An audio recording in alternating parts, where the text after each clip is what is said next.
mugeni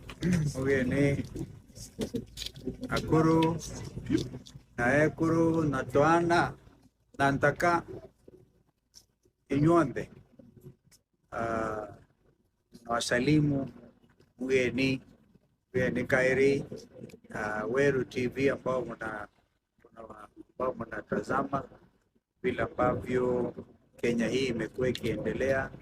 Leo tumetoa taarifa ya pamoja kama vile ndugu Rigia amesema, mwezi wa pili Mungu atujalie tutakuja kuwatembeleeni Meru.